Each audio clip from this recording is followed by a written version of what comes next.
Welcome back to the Pack Chat, our student voice opinion segment. I'm your host, Millie Suarez, joined by Jack Cooper, and for Austin Macaborski, Molly Pinkerton, and guest Arthur Che as we discuss this week's most trending topics. Let's get started.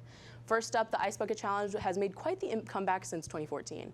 Originally, the challenge started to spread awareness for ALS, otherwise known as Lou Gehrig's disease, which causes the nervous system to slowly shut down. And in 2025, it's spreading awareness for mental health in honor of a student at USC. Some people believe this time around the challenge has no direct correlation to the cause it's intended for.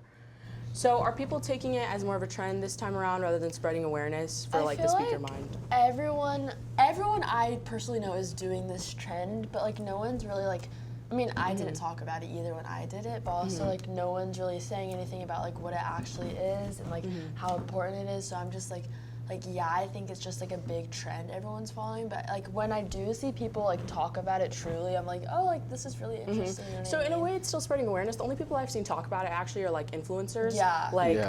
And then on top of that, I was yeah, that's kind of sucks. I think the weirdest part, it's not even that people are taking it for a trend, because I'm sure back in 2014 people were oh, let's do the Ice Bucket Challenge or whatever, it's fun, but that's still spreading awareness. It's just, what the weirdest part is now, it's just that the Ice Bucket Challenge was for ALS disease, because they're they would begin to go paralyzed, or your nervous system would shut down, it's has some sort of correlation to the disease. Yeah. But now it's it's for mental health awareness, so I feel people there's absolutely no correlation, so people are not going to get that point to connect it. Well, I mean, it's still sort of helping, because in a way, because I learned about it through the Ice Bucket Challenge, because when I did it, first I just dumped 6 buckets of water on my head, and then afterwards I was what is this actually for? And then I researched about it. It was oh, that's cool, I know about it now. Yeah, so me too. it worked, but yeah, I think actually talking about it before you just freeze yourself to death is a good idea, because my friend Ben did it, and he gave actual information on how to donate to it, and yeah, he that's nice. It was gave really useful cold information. when I did it, guys. Oh, was it cold? Yeah, but I didn't 'cause use it's ice.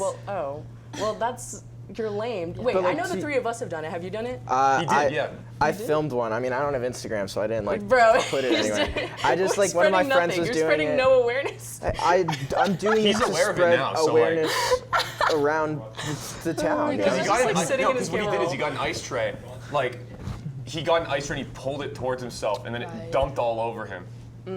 We had a Super Bowl ring on too, so it flipped up. I Gotcha. think the reason, back to what you're saying about how it's originally it was for ALS, and that's what ALS feels like, and now it's for mental health.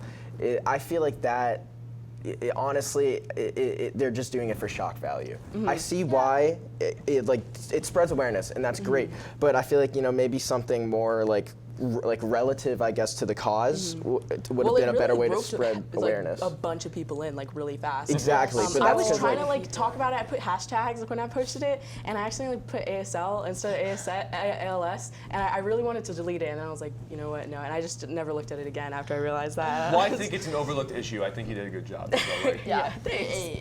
Hey, they know what I meant. All right, next, a public library in Worcester, Massachusetts is putting comfort first with an anti-prom. All teens are encouraged to attend with pajamas instead of gowns and tuxedos. Teens around town express their likeness for events like this, so they thought, why not an anti-prom? Instead of king and queen, a lucky attendee will win a comfiest dressed award. So, would y'all ever go to one? I mean, yeah, it sounds kind of fun. Maybe not for like a real prom. Just maybe it's just a nice chill event, just with around the school. It's at a library, right? So it's not a real prom, I would right? like to think I would go, but I also just don't I really wouldn't. know. It sounds boring. Yeah, it does sound boring. it but does also, remind me of those pajama days at elementary school. Exactly. And They that's, should play it the does. Polar Express. And just give people hot chocolate. What's it called? When I originally saw the article, I was thinking it's just a group of people who just hate prom, and they're like, let's show them. But I think it's just I love something fun prom. for them to do. it sounds just like a cozy little It just little sounds like a chill thing, thing. you know? You Yeah. get to meet new people, and I feel Maybe there'd be that's the cookies. vibes. But honestly, I'm not a really big fan of that whole idea if it was to replace prom, because I'm a really big suit fan. Yeah, I love dressing up also. I would also hate that. I never even the only time I dress comfy is when I'm not seeing anybody. I love looking all prettied up and No, stuff. but also I think it would also be a good substitute for I guess less fortunate communities who can't really like afford suits or stuff. Poor Yeah, I guess that's a good way to look at it. They're not poor, they're less comfortable. That's how they put it in the article. They're like, just in case like kids can't like afford tickets or something, they can come here. But like, what's the fun in that? Like, I want tickets to prom. They're like pricey though. Yeah, our prom tickets are $50 this year. I think they were like $60 last year though, so I don't know what the price change was, but it's less. And people don't even really. Are you guys going to prom? Actual prom? Yeah, I guess. Yeah. Yeah. Nice. Hey, everyone's going. Okay. You can take a Finally, for the first time, humanoid robots raced alongside thousands of runners around the 13-mile course in Beijing. The fastest runner won with a record speed of 1 hour and 2 minutes, whereas the fastest robot won with a 2 hour and 40-minute run. Some robots were accompanied by people to physically support them throughout the race, while others did fine on their own, with a few people just jogging beside them. So do you guys think this is like the wave of the future? No, I think we're pushing it. We do not need robots all the time, like especially for stuff like that. People are so bored. Like, they're just like, let me get robots running the race. Athletic events, you put a robot in there, that defeats the whole point of being athletic. Like my dad, he does like a ton of races and stuff. Well, they like, lost anyway, so it's like it just comes still, to the point whenever they start winning. They can get better. That's the thing. I feel like you guys are looking at this like way too literally. I like saw the videos and I was like, oh, this is such a fun thing. Yeah, I kind of thought it was fun, sick. but I can't lie. Why people like incorporate them into the actual race? I don't think that's what's happening.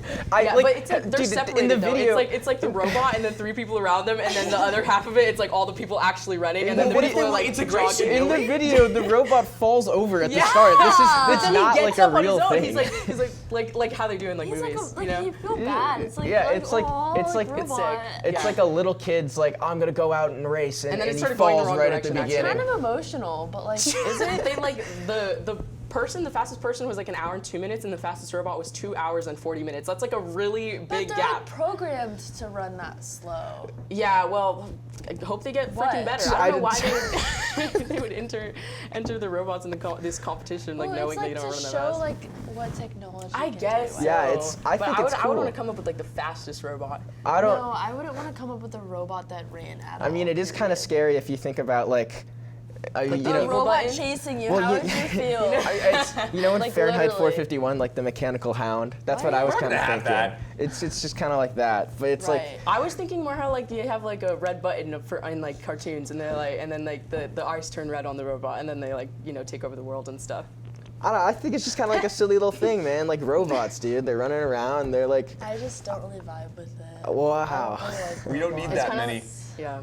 I don't think I just think she just doesn't like robots. I mean, that's She's fine. talked about like not liking like Teslas before. Well, I mean, like racing nowadays, it's just like it's not even winning a race. It's just doing your best. Like, like my dad does a ton of races. He doesn't get very like sometimes he gets Does pretty your dad close. do a lot of races? Yeah, he does. He has like a whole wall of like stuff, and he doesn't like try to get first. He just tries to do his own personal best, and he does really good. He has like a ton of medals for it. These races are it's like beating your personal best, right? And these robots don't have a personal best because they're robots. I wish they could like keep track. Maybe some of them do. Maybe this is like the first race they kept track after. Oh, well. Stay over there, robots. Yeah. Don't come to America.